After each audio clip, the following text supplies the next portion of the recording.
Alors le matin, donc, je quitte de chez moi pour aller au travail. Donc je vais d'abord dans mon service à la direction de l'éducation préscolaire, primaire, non formelle, où je suis la chef de service de la promotion de l'éducation inclusive, de la promotion de l'éducation des filles et du genre. Voilà. Et après, je vais à l'association pour la promotion féminine de Gawa, où je suis la présidente, coordonner les activités. On a mis en place en 1990 l'association, petit à petit, on était reconnus en 1992. Et maintenant, on a commencé avec des activités. Parce que, mais à ce moment, c'était pas ça comme ça. Mais il faut reconnaître qu'on travaille les femmes en milieu rural. Bon, de toute façon, Gawa, c'est un gros village, mais on est entouré, c'est on travaille les femmes en milieu rural. Et donc, on a commencé. En fait, l'objectif global, d'une manière générale, c'est l'amélioration des conditions de vie des femmes.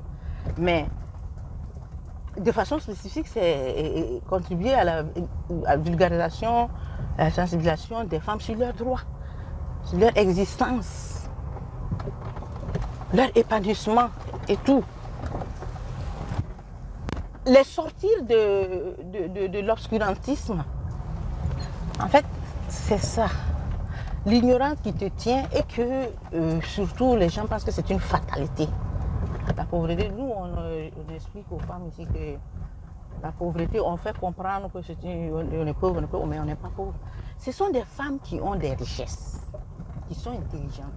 Mais comme le statut de la femme a été tracé depuis sa naissance même, et comment il fallait les amener à sortir de ce joug-là, hein, de domination et tout.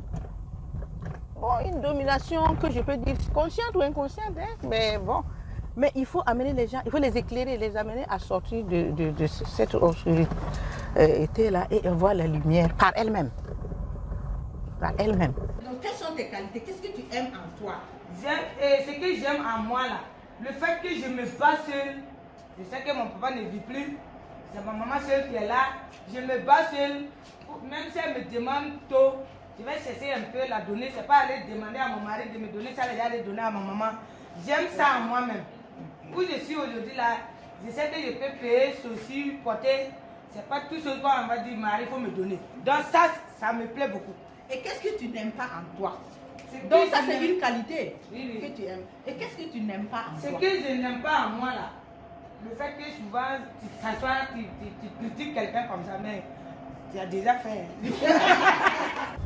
Et donc on a commencé avec, il fallait aller avec ce qui les intéresse d'abord, et maintenant les sensibiliser sur leurs droits. Parce que on a on a commencé par les activités, je n'ai dit de développer des activités qu'elles-mêmes elles font. Parce que tant que ce n'est pas ce qu'elles font, et nous avons cherché à comprendre, à connaître leurs attentes d'abord. Parce que le plus souvent, les projets sur les accords de ça, quelles sont les attentes des femmes? Vous venez avec des choses tout tracées pour leur dire de faire bon. Mais maintenant, qu'est-ce qu'elles font? Ici, les femmes, ce qu'elles font, c'est la vannerie, les transformations des produits locaux, les boissons, la poterie, la vannerie, l'agriculture et autres. On a commencé avec ça, les chants collectifs, on a commencé avec ça. Bon, moi, je vous dis que j'aime. Moi aussi, je m'aime. Donc, nous sommes mis à torrer du monde.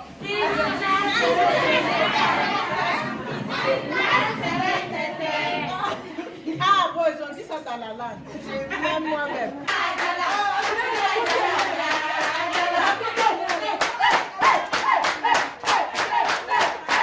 La formation, c'est sur l'estime de soi, la connaissance de soi. Voilà, donc on leur a donné c'est pour en fait toujours leur capacité à se faire confiance et à faire confiance aux autres, à accepter à savoir qui elles sont. Donc la connaissance de soi, en fait, c'est tout ça. Elle a dit qu'elle ne s'aime pas, donc elle va suivre. Et pourquoi tu t'aimes toi-même? Pourquoi je m'aime moi-même? Parce que tout me plaît. Tout ton corps te plaît. Oui, me plaît. Mais est-ce que ton corps t'appartient? Est-ce que votre corps là, ça vous appartient? Oui, ça nous appartient. C'est une première étape pour amener à vous faire confiance. Qui n'a pas confiance en elle? Donc vous avez confiance en vous? Oui. Donc vous connaissez vos qualités? Oui. Et vous connaissez vos défauts aussi? Oui. Ça c'était cette formation-là aujourd'hui, donc c'est une étape. Donc la prochaine fois, vous allez venir encore, on va passer à une autre étape de l'estime de soi. Parce que la confiance en soi se perd là. Parce qu'il y a des moments où vous avez des problèmes. Si tu ne fais pas attention, ta confiance, tu vas encore devenir faible. Alors que est-ce qu'on doit être faible? Quel que soit le problème, on fait quoi? Quel que soit le problème. Il faut être plus fort même. Très bien. Je disais tantôt que sur le plan économique, à tout pour l'autonomisation de la femme, on a créé nous-mêmes notre système de crédit solidaire. Donc c'est un crédit de proximité, alors qui permet de donner des fonds à plusieurs femmes au groupe. Donc comme nous avons nous-mêmes formé nos propres animatrices, c'est plus de 20 ans qu'elles sont sur le terrain. Et petit à petit, je disais qu'on a répondu aux attentes des femmes.